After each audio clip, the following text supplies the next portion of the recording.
Well, what led me to Blaine is wanting to come back to Minnesota. So I wasn't in an active job search, but I happened to find out that the previous city manager was retiring, and Blaine was always on my short list of cities that if I was going to come back to Minnesota, I would be interested in. And that's because I was working for a large city and I couldn't imagine going to a really small city. But it was also because of Blaine's reputation. So when I heard it was available, I talked to my family. My sons were out of high school, and it just seemed like, well, maybe be interesting to throw my hat in the ring and see if it might be the right fit. And I still have my entire family here. My parents and siblings all live in Lakeville, and that was a strong part of the pull to come back. So that's what led me here, and I was fortunate to get offered the position. And it's interesting because it was a very rigorous process, and one of the things that I was required to do is put together a 30, 60, 90-day, 6-month, 1-year plan. So wrote this lengthy document about what I hope to accomplish in 30 days, in 60 days, and so forth.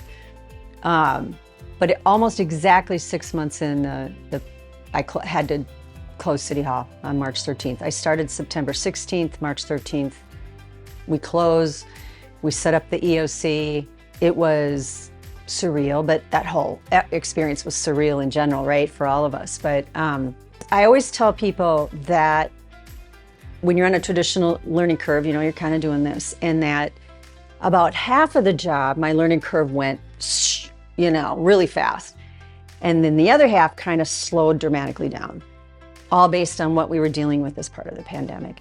When I think about the last 5.5 years, the city has come a long way.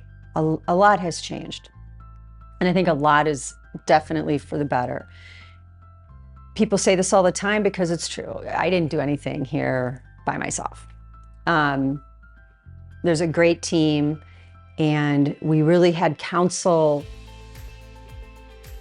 undertake what they call visioneering, but they wanted to establish, they had a vision for where they wanted to go. The community's still growing.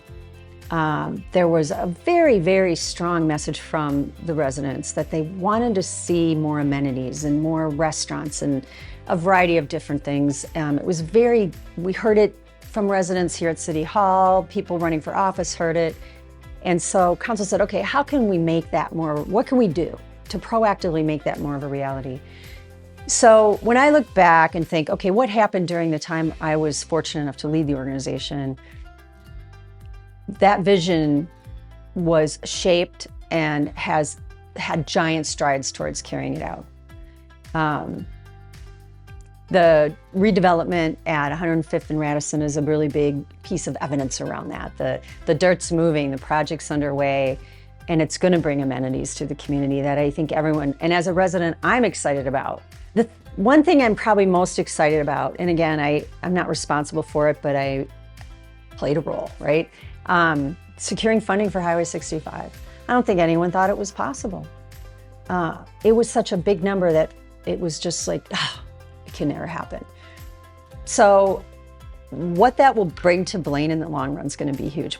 Safer, better, and even what it can spur along that stretch of road in terms of some maybe development of amenities, stores, retail, businesses that will have jobs. I mean, I think there's some really great things that can come from that.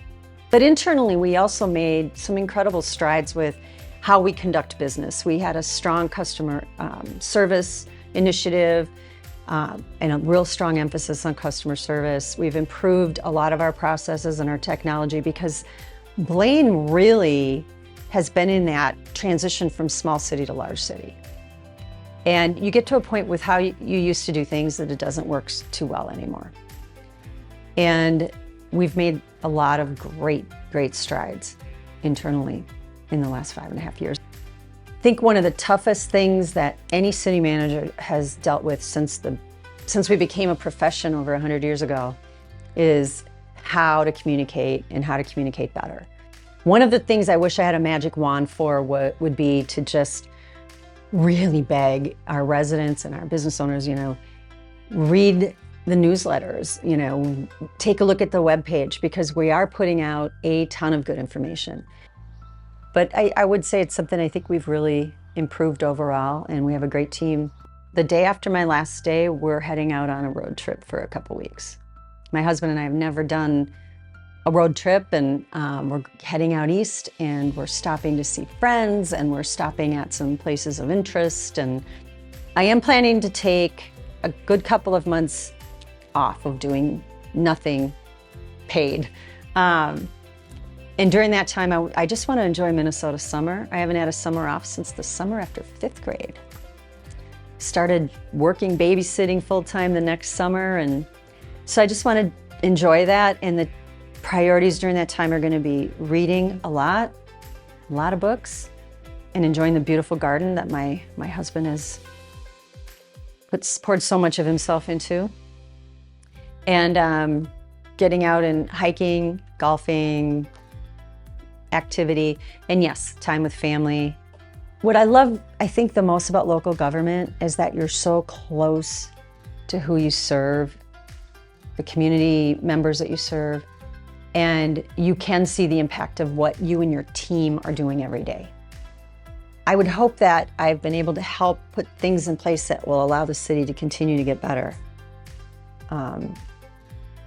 Because I think that there's a lot of pieces in place for that to happen, and the right folks that can keep it going that way. And they won't miss me.